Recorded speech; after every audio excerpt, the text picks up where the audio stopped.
이제 열흘 뒤면 크리스마스입니다. 세상은 현란한 장식들로 사람들의 눈길을 끌면서 마치 크리스마스의 주인공이 본인인 것처럼 느끼게 합니다. 여러 공공기관에도 트리가 장식되어 있고요. 또 아파트 입구, 이곳저곳에 크리스마스 장식들이 있습니다. 근데 아쉬운 것은 주인공인 예수의 모습은 잘 보이지 않는다는 거죠. 산타가 마치 주인공인 것처럼 들어 있습니다. 최근에 미국의 조사기관에 따르면 미국인 48%가 크리스마스에도 교회에 가지 않겠다라고 답했다고 해요. 출석한다고 한 52%의 미국인들 안에도, 크리스찬 안에도 60%만 예수님의 탄생을 축하하고 기억하기 위해 예배하러 간다라고 답을 했다고 합니다. 그 외에는요, 그냥 가족들 만나러 크리스마스 분위기 즐기러 내가 참여한다라고 대답했다라는 거예요. 저와 여러분 어떤 마음으로 성탄, 크리스마스를 기대하고 계십니까? 예수님 탄생에 관한 이야기에서 관심을 끌고 기억하는 대상들이 있습니다. 이 시즌이 되면 보통 예수님의 부모인 마리아 요셉 이야기하고요. 또 천사들 얘기하고 또 목자들 얘기하고 동방에서 온 박사들 이야기합니다. 아니면 예수님 앞서 태어난 세례 요한의 부모인 사가랴 그리고 엘리사벳 이야기합니다. 이와 같은 사람들이 성탄의 시즌이 되면 자주 등장합니다. 그런데 잘 등장하지 않지만 우리가 기억해야 할 사람이 있어요. 오늘 본문에 나오는 두 사람 있습니다. 시몬과 안나입니다. 성탄을 맞이하는 우리의 마음 자세를 보게 하는 인물이라고 할 수 있어요. 그래서 오늘은 성탄을 맞이하는 마음의 자세에서 두 가지 정도 살펴보고 말씀을 마치려고 합니다. 첫 번째는 사명으로 기다리며 맞이하자. 오늘 본문 말씀 25절부터 26절 말씀 보면 예루살렘에 시몬이라 하는 사람이 있으니, 자, 시몬이라는 사람이 있어요. 근데 그 사람이 이렇게 설명합니다. 이 사람은 의롭고 경건하여 이스라엘의 위로를 기다리는 자라. 성령이 그 위에 계시더라. 그가 주의 그리스도를 보기 전에는 죽지 아니하리라 하는 성령의 지시를 받았더니. 시몬에 대한 특징들 설명되어 있어요. 묘사하고 있죠. 의롭고 경건한 사람이다. 즉 하나님과 영적으로 깊은 소통 가운데 있는 사람이었던 것을 우리는 알 수 있습니다. 사람과의 관계에서요, 정직하고요. 또 하나님과의 관계에서 그분의 임재를 날마다 체험했던 사람이라고 할 수 있어요. 그것을 잘 보여주는 모습이 성령이 그 위에 있더라. 다시 말하면 성령 충만한 사람이라고 할 수 있죠. 시몬이 하나님으로부터 말씀의 지시를 받았습니다. 주의 그리스도를 보기 전까지는 넌 죽지 않을 거야. 말씀으로 사명이 주어졌어요. 시몬에게 평생의 사명은요, 예수를 보는 것이었습니다. 그래서 시몬은 이스라엘의 위로인 예수를 기다려요. 특별히 그가 무엇을 했는지, 직업이 뭔지, 또 자녀가 누구인지, 어떠했는지 그런 기록은 하나도 없습니다. 오로지 한 가지, 하나님의 약속의 말씀을 붙들고 평생 살아온 사람이라고 오늘 기록하고 있어요. 하나님의 말씀 하나만 가지고 평생을 살 수 있을까요? 당시 이스라엘의 백성들은요, 메시아 구원자를 기다렸습니다. 저마다의 구원자의 그림이 달랐어요. 정치적인 지도자, 때론 군사적인 지도자, 때론 경제적인 지도자. 그런데 시므온은 이스라엘의 진정한 위로를 주는 구원자를 갈망한 거죠. 그래서 시몬은 예수를 볼 때까지 눈을 못 감은 사람이 된 겁니다. 죽을 힘을 다해 예수 보기를 기다렸던 사람이에요. 말씀 하나 받아서 평생의 사명이 된 사람입니다.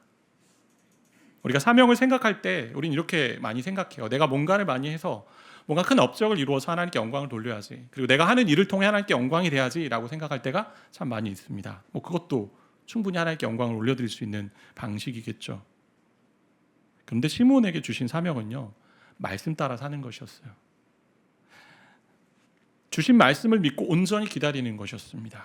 그래서 주님을 보는 것이 그의 사명이었고 또 주신 말씀을 붙들고 사는 것이 그의 부르심이었습니다. 시몬에게 이렇게 기다리는 것이 쉬웠을까요? 마냥 기다려야 됩니다. 평생 예수를 보는 것을 기다렸지만 언제 이루어질지도 모르는 그런 삶이었습니다.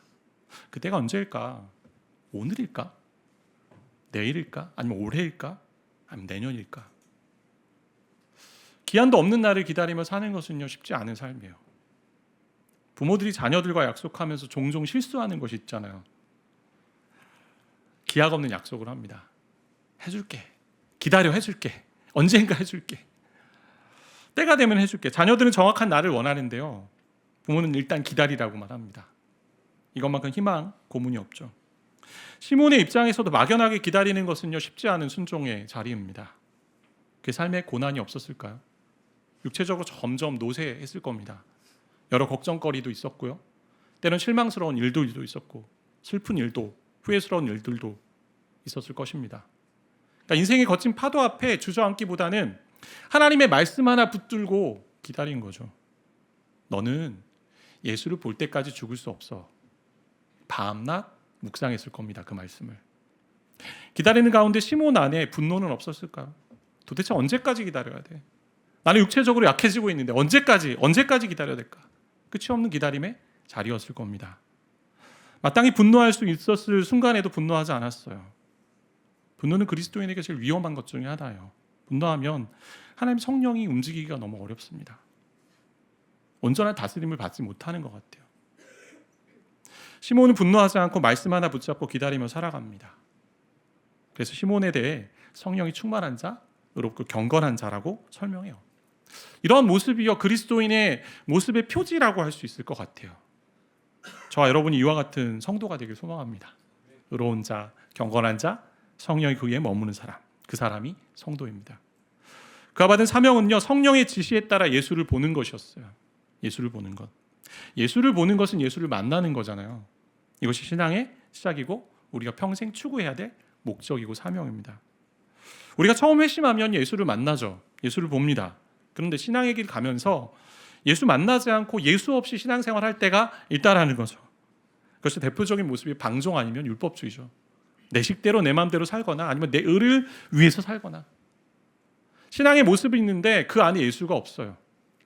내 힘으로 신앙생활하니까 내가 드러나지 않으면 마음이 불편해합니다. 복음의 말씀으로 나 자신을 돌아보고 점검해야 되는데 그러한 일을 하는 게 너무나 불편합니다.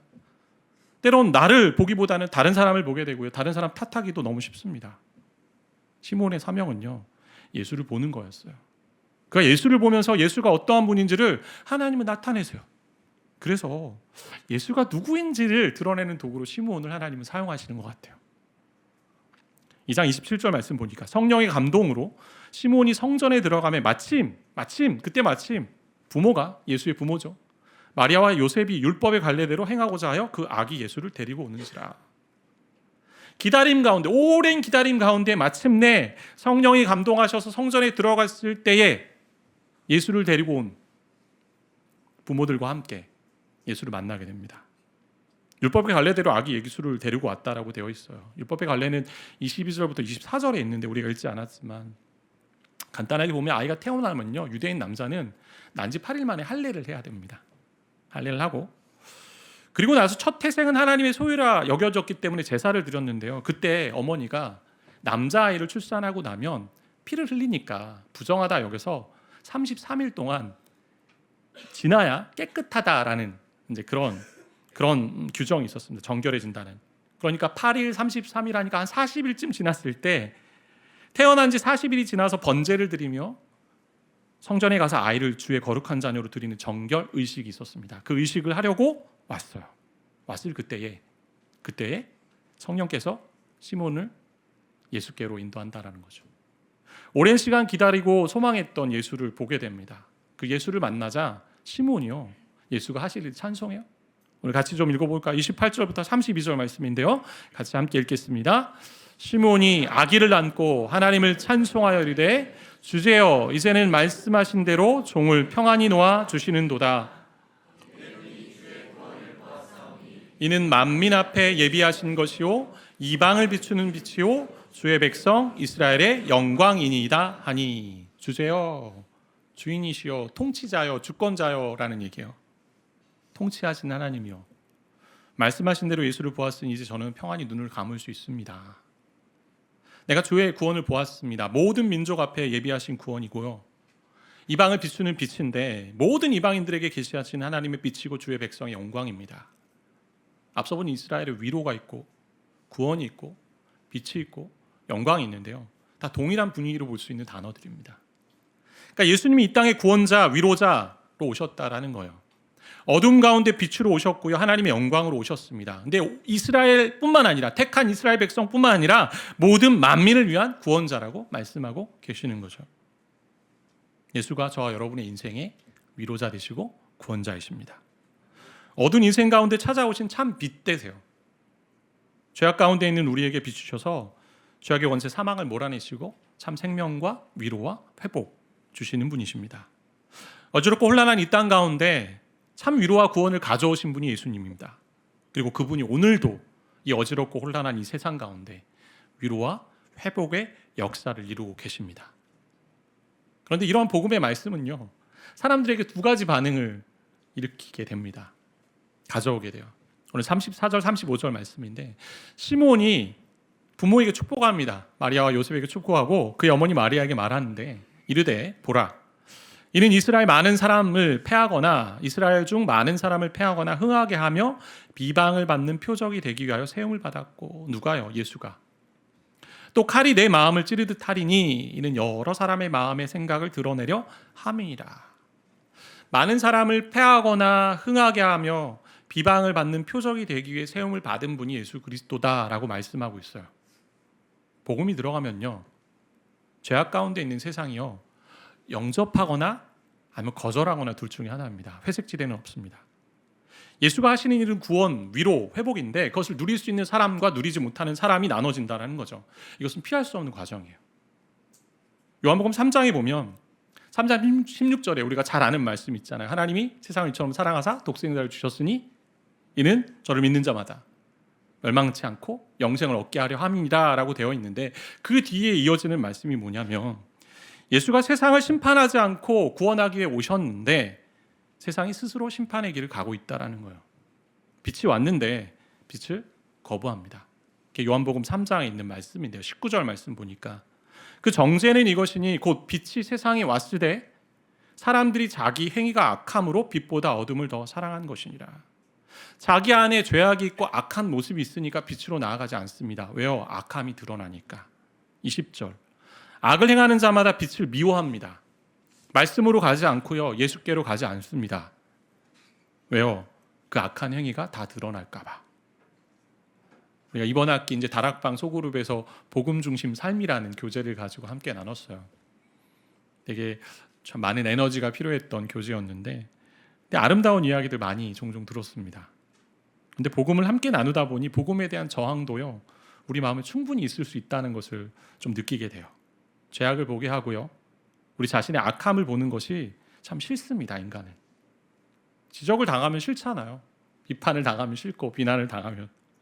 죄악을 보고 자신의 악함을 보는 것이 싫어하는 그 죄성의 마음이 있다 보니까 교회 오면 좋은 얘기 듣길 원합니다. 잘 될 거야, 복 받을 거야. 충분히 그런 말씀도 필요하죠. 하나님이 그렇게 우리를 위로하시고 격려하시니까. 그런데 반쪽만 맞는 이야기죠. 예수 안에 만족이 있기 때문에 기쁘고 예수가 우리와 함께하게 행복합니다. 그런데 죄악을 통해 겸손히 하나님의 은혜를 구하며 회개한 자리에 갈 때 오는 기쁨이에요. 진정한 기쁨은 겸손히 내 죄악을 하나님 앞에 내어놓고 그 죄악을 하나님이 용서로 바꾸시고 사해 주신 그 은혜를 경험하는 기쁨이라는 거죠. 진정한 기쁨은. 그것이 복음이 주는 참 기쁨이고 참 행복이에요. 그래서 예수가 이 세상에 옴으로 말미암아 세상은 분리돼요. 모든 사람에게 복이 아닙니다. 예수가 영접하는 자에게 복이고요, 영접하지 않는 자에게는요 복이 아닙니다. 패함이고 심판이고 낭패가 됩니다. 그래서 예수가 오신 것이 표적이 된다라는 거예요. 중립지대는 없어요. 빛 자체가 그 역할을 하고 있죠. 빛이 왔으니 어둠이 발견됩니다. 근데 어둠은요 그 빛으로 나오길 싫어하죠. 그러면 결국 인간의 악한 마음의 생각을 드러내는 거예요. 그런 악한 생각들 때문에 예수는 백첫 땅에서 십자가에 달리시죠. 온갖 고난을 겪으시고 위로와 구원을 주기 위해 십자가의 길을 걸어가십니다. 이것이 마리아가 느꼈을 칼이 찌르는 듯한 아픔이고요, 또 예수에게 주어진 고난의 아픔이요. 하지만 그런데 이러한 아픔이 있어야, 십자가가 있어야 생명이 있고요, 영광이 있고요, 회복이 있고요, 구원이 있습니다. 그런 아픔도 잠시죠. 외과 의사가 환자 안에 있는 종양을 보고 그냥 내버려 두지 않습니다. 어떻게든 치료를 하려고 합니다. 특별히 악성 종양이라면 어떻게 치료합니까? 어떻게 회복합니까? 칼로 째서 피를 흘리며 몸의 일부를 잘라내면서 제거함으로 말미암아 건강을 회복하게 합니다. 그러니까 갈등 없이, 아픔 없이, 고난 없이 구원은 없어요. 십자가 복음이 우리에게 그렇게 드러나는 거죠. 복음 앞에 서면요, 인간은 갈등하게 되어 있습니다. 갈등이 당연한 거예요. 복음 앞에 서면 진짜 예수 믿는 것이 무엇인지 생각하게 된다는 거죠. 그래서 저와 여러분이 믿고 있는 예수가 누구인지를 다시 한번 생각하는 자리가 성탄의 자리입니다. 성탄을 맞이하며 주님 오신 날 함께 즐거워하고 기뻐할 수 있습니다. 선물 나누고 축복할 수 있습니다. 근데 거기서만 그치지 말자라는 거예요. 성탄을 맞이하며 더 나아가 예수가 오셔서 흥하게 하거나 패하게 하기 위해 하신 일을 기억해야 된다라는 거죠. 주 안에서 사랑하는 성도 여러분, 저 여러분이 정말 예수를 보고 있습니까? 보셨습니까? 이것이 저와 여러분의 평생의 사명이에요. 예수를 보는 것, 예수를 만나는 것. 진짜 예수가 구주이심을 믿고 있습니까? 그 부분을 점검해야 된다라는 거죠.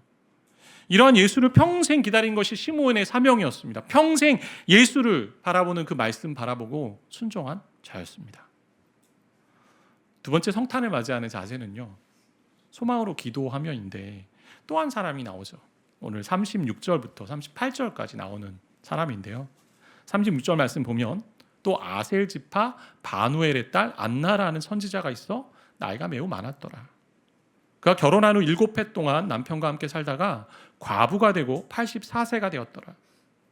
이 사람이 성전을 떠나지 아니하고 주야로 금식하며 기도함으로 섬기더니 마침이 또 나오네요. 이때에 나와서 시몬처럼 예수를 만났다라는 얘기인데, 하나님께 감사하고 예루살렘의 속량을 바라는 모든 사람에게 그에 대해 말하니라라고 되어 있습니다. 시므온과 같은 시대를 살았던 여선지자 안나였습니다. 아셀 지파, 잘 들어보지 못한 지파일 거예요. 12지파 중에 다윗 나온, 그리고 갈렙, 또 여호수아가 나온 그런 지파들과 다른 아주 미약한 지파 같아요. 유명하지 않은 지파 출신인 이 여인, 나이도 많았습니다. 결혼한 지 7년 되던 해에 남편이 죽어서 홀로 과부가 되어서 84세까지 살았습니다. 다른 해석을 보면요, 84세, 과부가 된 지 84년이 됐다. 그럼 한 100세가 넘었겠죠. 대략 따져보면. 그러니까 어떤 것을 얘기하든지 간에 오랜 기간 홀로 지낸 여인이었습니다. 근데 이 여인의 특징이 있어요. 성전을 떠나지 않고 밤낮으로 금식하며 기도한 여인이었습니다. 이 여인이 무엇을 위해 기도했을까요? 오늘 38절 말씀을 통해서 우리는 조금 생각해 볼 수 있는데, 그 말씀을 통해 볼 때 예루살렘의 속량, 예루살렘의 구원인 예수를 보기 위한 기다림의 기도였다라는 거죠. 메시아를 기다리면서 기도하고 금식하며 그는 수시로 성전에 머물렀습니다.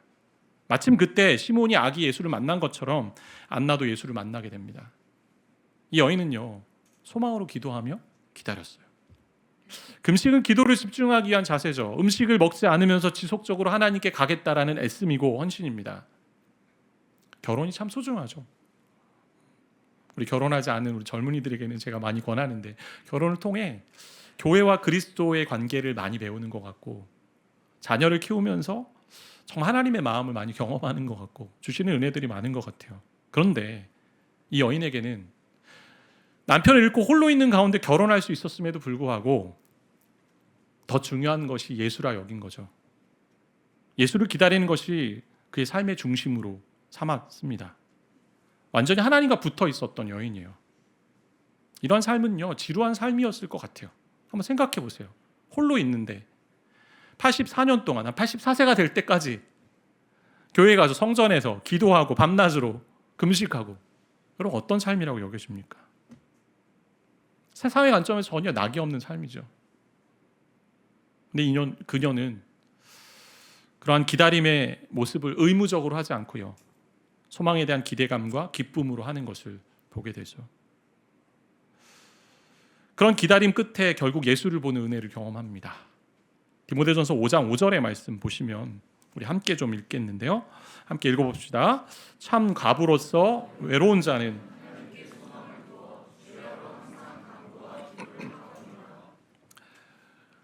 이 말씀의 표본이 되는 여인이죠. 하나님께 소망을 두기에 온갖 외로움과 온갖 어려움을 이기고 기도하며 산 여인입니다. 크리스마스가 다가옵니다. 예수 탄생하신 날이죠. 기쁘고 즐거운 날입니다. 행복한 날입니다. 그런데 주님이 나신 날을 기도함으로 소망하며 만나는 시간이 되었으면 좋겠습니다. 안나는요, 자신의 삶에 대한 푸념, 원망, 삶의 어려움과 고난에 대해서 힘든 이야기하며 보내고 싶었을지도 모릅니다. 84세까지 사람들 만나서 내 이야기 좀 들어봐. 나 홀로 외로운 거 좀 들어봐. 내 안에 있는 얼마나 이 어려움들, 외로움들 좀 들어봐. 사람들 만날 수도 있었을 것입니다. 그런데 이 여인은 오직 하나님께만 나아갔습니다. 하나님께만 소망을 두고 기도한 여인이죠. 이 땅에 예수를 소망하는 자의 삶의 모습이라고 여겨집니다. 여러 사람들과 이야기하기보다 하나님과 더 이야기하는 자리로 가야 된다라는 거죠. 사람과 이야기해도 나의 외로움과 나의 어려움이 다 해소되지 않는 것을 우린 봅니다. 잠깐인 것 같아요. 때로는 이야기해놓고도 자신이 후회할 때가 있어. 내가 그 얘기를 왜 했을까? 내 외로움과 어려움을 알아달라고 말해도 결국 소망과 구원이 주님께 있기 때문에 하나님께 나아가야 된다는 거죠. 제가 그렇다고 해서 공동체 안에서 이야기하는 대화와 또 나눔이 전혀 필요 없다라고 말하는 게 아니에요. 성경도 공동체 안에서의 나눔과 피차 검령과 소통을 이야기합니다. 그런데 중요한 것은 그 나눔을 통해 결국 하나님께로 가는 것을 말하는 것이지 그냥 나눔, 푸념, 원망만 나누라고 그 마음을 나누는 시간이라고 여겨지지 않아요. 그 나눔을 통해 서로 하나님께로 가는 거죠. 그래서 하나님께 더 많이 말하는 사람, 그리고 하나님께 소망을 두고 예수의 오심이 어떠한 의미인지를 알고 기도하며 성탄을 기다리는 사람, 그 사람을 우리 하나님은 기다리고 계시다라는 거예요. 시몬과 안나 기다리며 성령 안에서 기도함으로 예수를 만난 사람들이에요. 눈에 띄게 활발하게 일하는 사람도 아니었습니다. 하나님의 약속 붙잡고 그 약속 이루어달라고 기도하며 사람들이 시선과 관계없이 조용히 기다린 사람들입니다. 말씀 부여잡고요, 예수 보기에 애쓴 사람들이에요. 이번 성탄이 이제까지 경험했던 여느 성탄과 좀 달랐으면 좋겠습니다. 저한테도 하는 그런 갈망이에요. 예수를 기다리며 진짜 예수를 만나는 시간이 되게 해달라. 그렇게 기도하며 누린 성탄이 되었으면 좋겠습니다. 이렇게 예수를 본 사람은요, 결국 예수에 대해 말하는 사명까지 가게 됩니다. 시몬의 노래가 그런 거예요. 예수가 누구인지를 보여주고요. 또 안나도 예수를 보고 난 뒤에 예루살렘의 속량, 즉 예루살렘의 구원을 바라는 모든 사람들에게 예수에 대해서 설명하기 시작합니다. 우리가 성탄을 좀 그렇게 맞이했으면 좋겠어요. 소망을 두고 기도하며 맞이하고, 또한 예수가 어지럽고 혼란한 이 죄 많은 이 땅에 구원을 위해 친히 성육신 하셨다는 그 사실을 온 세상에 드러내는 그런 자리로 삼으시길 축복합니다. 예수가 오심을 이미 경험한 우리에게 또 하나의 자세가 좀 요구되는 것 같아요. 다시 오실 주님을 기도함으로 우리는 기다려야죠. 재림하실 주님이 있습니다. 그리고 저와 여러분이 주님 앞에 설 그 날이 있습니다. 그 날을 고대하며 기도하며 살기를 원해요. 그렇게 기도하며 갈 때 예수를 만나는 인생, 예수를 보는 인생이 되고요, 그리고 나아가 예수를 또 예수에 대해 말하는 인생이 되는 줄 믿습니다. 이것이 그리스도인으로서의 사명이고 목적이에요.